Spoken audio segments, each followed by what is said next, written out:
नमस्कार। बिहार के महासंग्राम कार्यक्रम में आप सभी का स्वागत है। मैं हूं लाल चंद्र सिंह। बिहार विधानसभा के चौथे चरण का मतदान भी आज खत्म हो गया। 7 जिलों के 55 विधानसभाओं पर आज 57.59% यानी कि करीब 58% मतदान रहा है। सबसे ज्यादा मतदान पूर्वी चंपारण में 59.96% रहा। पिछली बार इन्हीं 55 सीटों पर 7 जिलों का कुल मतदान प्रतिशत जो था वो 54.28% था। बिहार चुनाव में अब सिर्फ अंतिम चरण का चुनाव बाकी रह गया है। 5वें चरण का मतदान 5 नवंबर को होगा और परिणाम 8 नवंबर को आएंगे। आज का मतदान जो है वो किस मायने में खास रहा, आज के मतदान की खासियत क्या रही और इस आज के मतदान से, आज के चरण से जो दोनों बड़े गठबंधन हैं उनकी संभावनाओं पर क्या कुछ असर हो सकता है, इन सारी चीज़ों को समझने की कोशिश करेंगे। हमारे साथ 2 वरिष्ठ पत्रकार मौजूद हैं। राम कृपाल सिंह जी हमारे साथ मौजूद हैं, स्वागत है। और हमारे साथ NK सिंह जी भी वरिष्ठ पत्रकार मौजूद हैं। आप दोनों का बहुत बहुत स्वागत है। आज अगर चर्चा की हम शुरुआत करें, ये जो चौथा फेज है इसको अगर पहले के 3 फेज से देखा जाए, तुलना की जाए तो थोड़ा सा ये अलग दिखता है इस मायने में कि चौथे फेज में सबसे ज़्यादा सीटें भारतीय जनता पार्टी की पिछली बार थीं।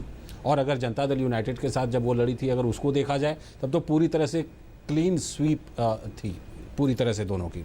अब आज के चौथे फेज को अगर ये देखा जाए तो पहले 3 फेज के मुकाबले कितनी बड़ी चुनौती थी दोनों गठबंधन के लिहाज से, पहले अगर NDA के हिसाब से देखा जाए। देखिए, दोनों के हिसाब से एक ही फार्मूला लागू होता है। बिल्कुल। ये दोनों के लिए एक फैसले की घड़ी है। मतलब ये जो आज हुआ है ये फैसला बहुत हद तक इस बात से, इस फेज के चुनाव से निर्भर ये हो जाएगा कि बहुमत के करीब कौन पहुंच रहा है। बिल्कुल। लेकिन जैसा आपने कहा कि चूंकि NDA की ये मतलब ये माना जाता है कि NDA की बेल्ट रही है पूरा। और आप देखिए कि पिछले लोकसभा चुनाव में 55 में से 53 सीटों पर 53 या 52 सीटों पर, जी हाँ 53 सीटों पर NDA यानी बीजेपी ही ले गई। बीजेपी और JDU मिलकर। जबकि नहीं आप मैं लोकसभा की बात कर रहा हूँ, लोकसभा की बात। जबकि मतलब JDU अलग हो चुका था, डिस्पाइट दैट कोई असर नहीं पड़ा बीजेपी में, अकेले बीजेपी ले गई। अब सवाल इस बात का है कि पिछले 16 महीनों में इसमें कितना बदलाव आया है। क्योंकि अगर हम 2010 की बात करेंगे तो ये तो दोनों मिलकर लड़े थे। बिल्कुल। तो इनका जो था 55 में से कितना था, ये 55 में से 53। हाँ, 55 में से 53 आई थी। लेकिन आप याद रखिए कि यही करीब सीटें अकेले बीजेपी इन्हीं विधानसभाओं में ले आई। मतलब एक तरह लोकसभा के चुनाव थे। लेकिन ये भी तो याद रखना पड़ेगा कि उसमें JDU और RJD दोनों अलग अलग लड़ रहे थे। नहीं, मैं इसीलिए कह रहा हूँ। तो जो बीजेपी का है, मतलब कहना यह है कि बीजेपी ने विधानसभा में भी अपना लिया था और JDU का अलग होने के बाद भी अकेले बीजेपी भी इस क्षेत्र में रही है।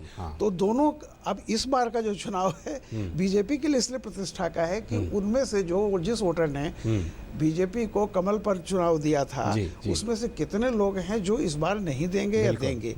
तो और ये माना भी जा रहा है कि अगर NDA को बहुमत के करीब पहुंचना है या बहुमत लाना है तो ये फेज काफी में अगर कम से कम उनको 2/3, सिर्फ कांटे की लड़ाई नहीं है, क्योंकि अगर ये 2/3 के करीब नहीं पाते हैं सीटें, बिल्कुल, तो फिर मामला, हालांकि कुछ कहना बहुत मुश्किल होता है। 8 नवंबर को पता चलेगा।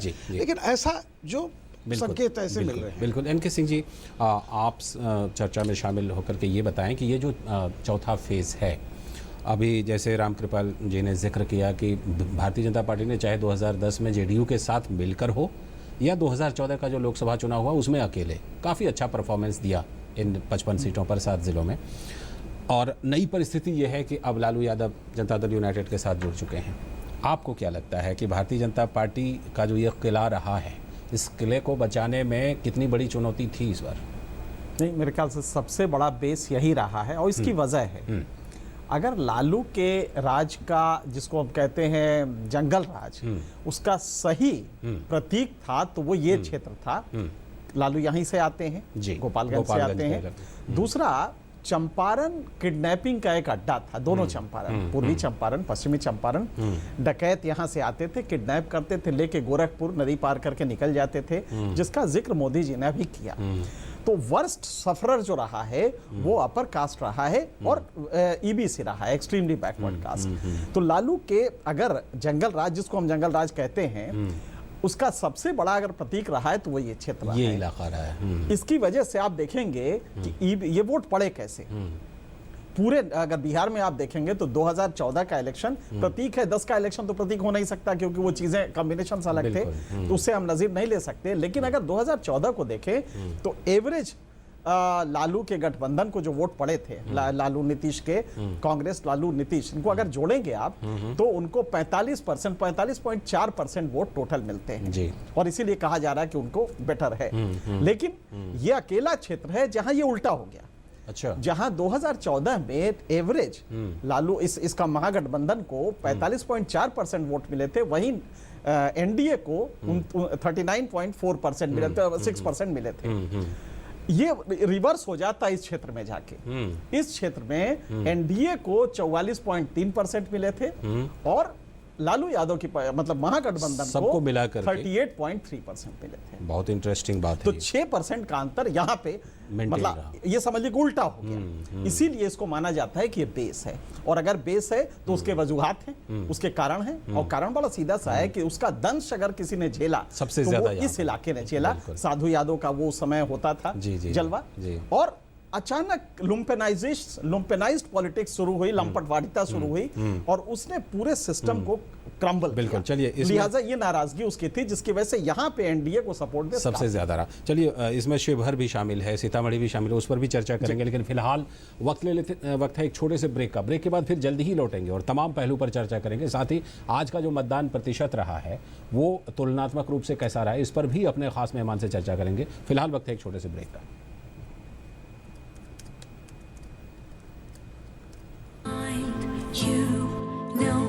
The words I can't find, all I need is you looking at me.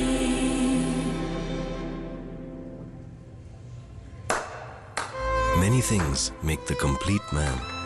Knowing what's real is one of them. Raymond, the complete man.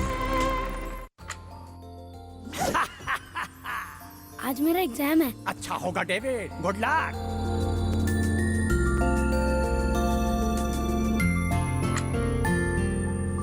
आज रिजल्ट आएगा। Best of luck. इस बार क्लास में फर्स्ट आया है David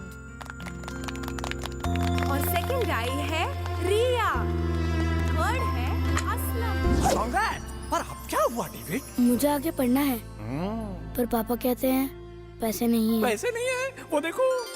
pre matric scholarship scheme. Pre matric scholarship अल्पसंख्यक समुदाय के उन बच्चों के लिए है जिनकी सालाना पारिवारिक आय 1 लाख रुपए से कम है और जिन्होंने पिछली कक्षाओं में 50% अंक प्राप्त किए हैं, और लड़कियों के लिए 30% स्कॉलरशिप निर्धारित है।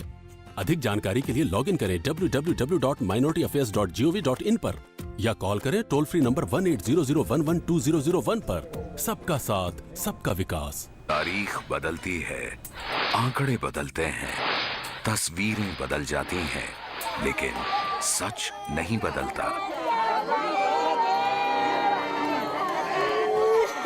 अपने परिवार को इस खौफनाक सच से बचाएं, सावधानी से गाड़ी चलाएं। गलत लेन में ड्राइविंग, तेज रफ्तार, सीट बेल्ट नहीं लगाना और ट्रैफिक सिग्नल की अनदेखी जैसी गलतियां जानलेवा हो सकती हैं। ब्रेक के बाद एक बार फिर से आपका स्वागत है। आप खास प्रोग्राम देख रहे हैं बिहार का महासंग्राम, और ये जो प्रोग्राम है ये आज जो चौथे चरण का मतदान हुआ है उस पर खास तौर पर हम चर्चा कर रहे हैं। हमारे साथ वरिष्ठ पत्रकार रामकृपाल सिंह और एनके सिंह दोनों महानुभाव मौजूद हैं। सबसे पहले हमने चर्चा की कि जो ये इलाका है इसका कितना असर हो सकता है। आज अगर मतदान प्रतिशत पर बात करें, 58% के आसपास मतदान प्रतिशत रहा है। पिछली बार ये 54.कुछ% था, तो लगभग 4.5% के आसपास का ये उछाल देखा जा रहा है। किस तरह से इसको देखा जाए? और एक बहुत ही सहज सा सवाल उठता है कि बिहार में जब 58% मतदान होता है तो क्या इसको दूसरे राज्यों से अगर तुलना किया जाए तो 75-80% मतदान माना जा सकता है, क्योंकि काफ़ी तादाद में यहाँ के लोगों का नाम वोटर लिस्ट में तो होता है, लेकिन वो राज्य से बाहर काम करने के लिए गए होते हैं। तो इसको किस संदर्भ में देखा जाए? हाँ, बिहार को लेके ये कहा जा सकता है कि वहाँ पे अगर डेवलपमेंट के माने अगर आपने सड़कें भी खुदवा दी हैं तो माना जाएगा कि डेवलपमेंट हो रहा है, क्योंकि डेवलपमेंट हुआ ही नहीं तो थोड़ा भी होता है तो बहुत माना जाता है वो डेवलपमेंट। तो अगर बिहार में जहाँ 45% वोट पड़ते हैं, अगर वहाँ पे इतना वोट पड़ रहा है तो ये अपने आप में बड़ी चीज़ है।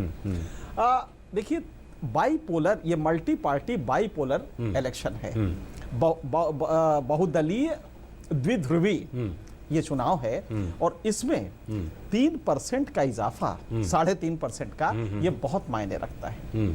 सिर्फ डिसाइफर ये करना है कि ये किधर जा रहा है। बिल्कुल बिल्कुल। तो ये बात बिल्कुल सही है कि जो 3 दिन पहले पाकिस्तान एक कॉमन वाला था, वो मैसेज था, वो मोबिलाइज काफी करेगा, क्योंकि इस इलाके में माइनॉरिटी अच्छा है, मतलब कि जो एवरेज है उससे स्लाइटली 1% ज्यादा है जी। उसके काउंटर में मेजॉरिटी आती है, ये बात बिल्कुल सही है। उसके अलावा भी छोड़ दीजिए तो ये मोबिलाइजेशन इसलिए भी होगा कि ईबीसी बहुत तेजी से, आज मैं लाइन देख रहा था तो उसमें देख के आपको समझ में आ जाता है, तो काफी कुछ ये नजर आया कि नहीं, इसमें ईबीसी का मोबिलाइजेशन काफी हुआ है।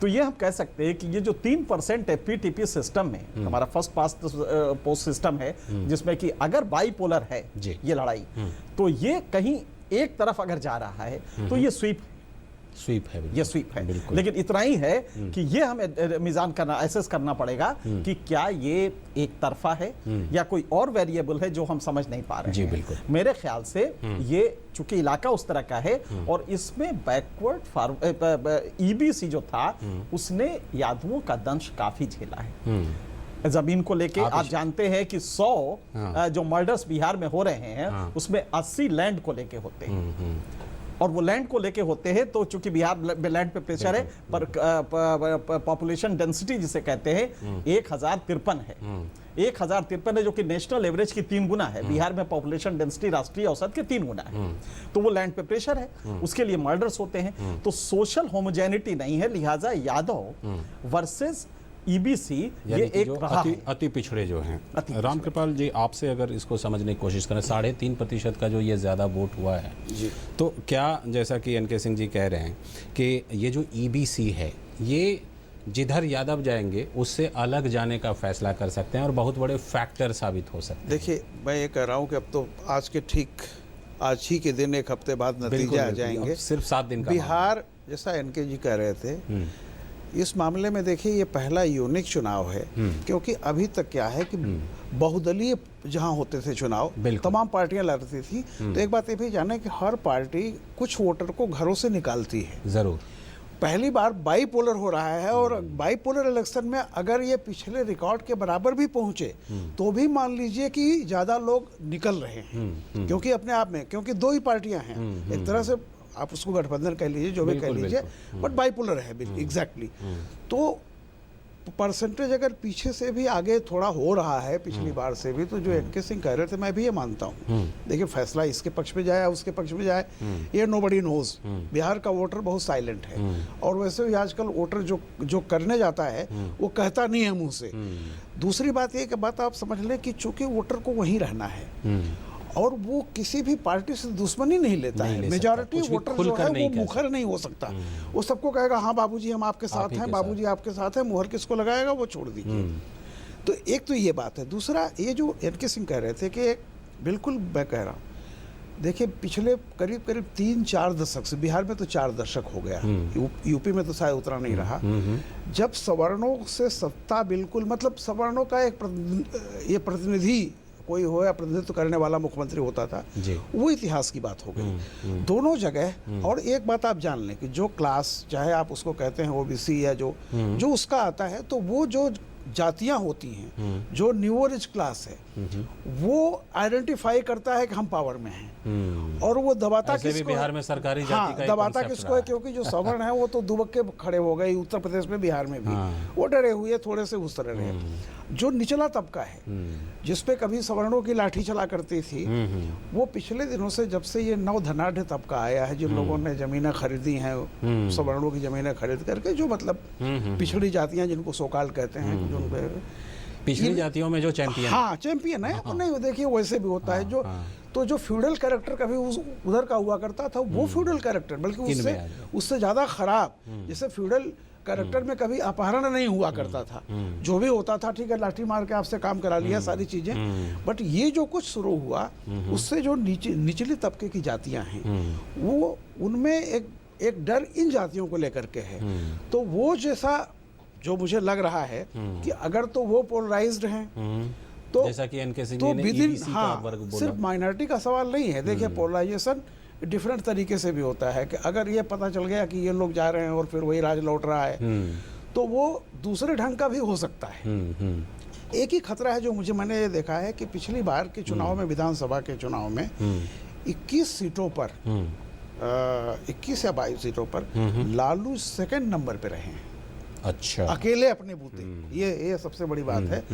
तो वो अगर कोई भी गणित ऐसा हो सकता है कि कहीं ऐसा नहीं है, अगर मान लीजिए बहुत पोलराइजेशन लालू के पक्ष में हो गया है, सिंपल एक बात है, अगर नीतीश का वोट लालू को ट्रांसफर हो गया और लालू का वोट नीतीश को ट्रांसफर हो गया तो ही महागठबंधन की कोई सफलता है। नहीं हो पाया तो आप मुश्किल है। एक बहुत ही खास मैं एक चीज ऐड जी, करता जी। हूं कि सेंस ऑफ एम्पावरमेंट एक चीज होती है, सत्ता में आने की ललक, वो यादवों में काफी सामने दिखाई दे रहा है कि अब तो सत्ता सामने है, तो उनका वोट ज्यादा ट्रांसफर होगा नीतीश को बजाय इसके कि नीतीश के वोटर लालू के लोगों को ट्रांसफर करें। तो स्ट्राइक रेट जो होगा वो नीतीश का ये एक बड़ा पॉइंट है। ये एक फैक्टर बड़ा मेजर है जो इसमें काम एक खास बात जो हम लोग तमाम इलेक्शन में चर्चा करते हैं कि युवा इतना संख्या में निकल कर आ रहे हैं, युवाओं का वोट किसको जाएगा, विकास को तरजीह देंगे कि वो परंपरागत शैली में वोटिंग करेंगे। लेकिन बिहार एक मायने में खास है। इस बार जो महिलाओं की तादाद है, महिला जिस तरह पुरुषों से ज़्यादा संख्या में निकल कर आई पिछले कुछ चरणों में भी, ये एक कुल मिलाकर के अबूझ पहेली सी बनती जा रही है। नहीं, ये पहली मैंने डिसाइफर किया, मुझे करीब 4-5 दिन लगे इसको समझने जी में। जी जी, तो हमें भी और हमारे दर्शक को भी ये कोई सोशियोलॉजिकल फेनोमेना नहीं है कि वो घर से वो पहले भी आती थी। मेरे एक रिश्तेदार ने आज से 30-35 साल पहले मेरी शादी हुई थी तो बताया ससुराल में कि नहीं, हमारे यहाँ तो लड़कियां साड़ी बदल बदल के, सलवार कुर्ता बदल बदल के 5-5 बार एक दिन में वोट करती हैं। बिल्कुल। तो आज कम से कम इलेक्शन कमीशन ने इतनी सख्ती की है कि वो नहीं हो रहा है। ये जो आप महिलाओं का ज्यादा देख रहे हैं, एक तो ये है कि एक्सोडस बहुत हुआ है, वो लिस्ट में है लेकिन वो नोएडा में नौकरी कर रहे हैं, वो जा नहीं पाए हैं। एक तो ये फैक्टर है, और महिलाएं इंडिपेंडेंटली अपना वोट दे रही हैं, जैसा समझ रही हैं दे रही। नोएडा में जो लोग आए हैं वो भी एक मैसेज देते हैं, लेकिन महिलाएं वो वहां की जो हकीकत जानती हैं इसलिए वो उसको वोट दे रही हैं। अदरवाइज मेल फीमेल रेशियो कोई बहुत पॉजिटिव नहीं है, लेकिन वहां देखेंगे आपके महिला काफी ज्यादा आ रही हैं नंबर में। तो उसकी वजह यह है कि एक्सोडस हुआ है। बिहार में per capita income national average से 2.5 गुना कम है, 40% इस समय है जो ताजा आंकड़े आए हैं। तो नेचुरली वहां से हायर इकोनॉमी की तरफ लोग नौकरी करने जाते हैं, नोएडा आते हैं, दिल्ली जाते हैं, केरला जाते हैं। बिल्कुल। जब ये जाते हैं तो वहां पे इसलिए आप देखेंगे कि महिलाएं ज्यादा आ रही। लेकिन एक चीज और भी है, कुछ तो नीतीश को लेके महिलाएं आई हैं और कुछ जो बीजेपी के एक ट्रेडिशनल वो रहा है जी जी। उनको समर्थन मिलता है। कई फैक्टर हैं उसके, रिलीजियस फैक्टर भी है, राम भी है, ये भी है, तो वो उनके साथ है। इसलिए ये क्लियर करना कि महिलाएं ज्यादा आ रही तो वो एक्स पार्टी या वाई पार्टी में जा रही है, मुझे लगता है। मैं दरअसल वो असर के बारे में बात कर रहा था। इसमें ये भी चीज है कि आप ये देख लें कि पिछले 10 साल में गाँव में जितनी लड़कियां ग्रेजुएट हुई हैं, चाहे जिन, ये इसमें नहीं कि सत्ता के चलते ही हुई हैं, उत्तर प्रदेश में भी, बिहार में भी, आप वो देखेंगे कि बहुत ज़्यादा बड़ी संख्या में जो मतलब इनमें एक तरह से शिक्षा का प्रसार प्रचार हुआ है, तो उससे एक उस क्लास में जो कल तक बहुत ज़्यादा सिर्फ घर की चार दीवारी और घूंघट के भीतर वाला, वो चीज़ें एक समाज में अपने आप में टूट रही हैं। एक उनका भी असर आप देखेंगे। मैं जितने जगह पर सारे टीवी वालों को देख रहा हूँ जो गए हैं इंटीरियर में, लड़कियाँ बिल्कुल बहुत मुखर होकर के, जो कि आज से 10 साल पहले आप नहीं सोच सकते थे। तो एक उसका भी बहुत बड़ा असर है कि अब वो निकलने लगी हैं। अब ये नहीं है कि पुरुष पर पहले जाएगा और बाकी जो एनके सिंह कह रहे हैं सही है, कमाने वाला जो है ज़्यादातर पुरुष ही बाहर माइग्रेट करते हैं। बिल्कुल, बहुत बड़ा सवाल है कि हमने इस कारण को तो समझ लिया कि महिलाएं ज़्यादा संख्या में आ रही हैं, उसके कारण क्या है, लेकिन एक बहुत ही बड़ा सवाल है कि आखिर ये जो है ना किसके पक्ष में, जब दो गठबंधन हैं बड़े बड़े तो उसमें किसके पक्ष में जाएगा। बहुत बहुत शुक्रिया आप दोनों का और आने के लिए और चर्चा करने के लिए। हमारे पास समय की कमी है, वरना चर्चा तो काफ़ी बड़ी हो सकती है इन सारे मुद्दों पर। बहुत बहुत शुक्रिया आपका रामकृपाल सिंह जी, एनके सिंह जी, बहुत बहुत शुक्रिया। तो ये जो बिहार का जो चौथा चरण है काफ़ी महत्वपूर्ण इस मायने में है बाकी चरणों से कि ये जो चरण है ये भारतीय जनता पार्टी एनडीए के लिए एक तरह से किला रहा है, एक गढ़ रहा है। बड़ा सवाल यह है कि क्या ये किला, ये गढ़ उनका बचा है। आगे चल कर के 5वें चरण का मतदान होगा, 5 तारीख को, और उसके बाद फिर 8 तारीख को मतगणना है। तो उसके बाद ही इन सवालों का जवाब मिल पाएगा। फिलहाल इस खास कार्यक्रम में इतना ही, लेकिन डीडी न्यूज़ पर लगातार खबरों का सिलसिला जारी है। अनुमति दीजिए, नमस्कार।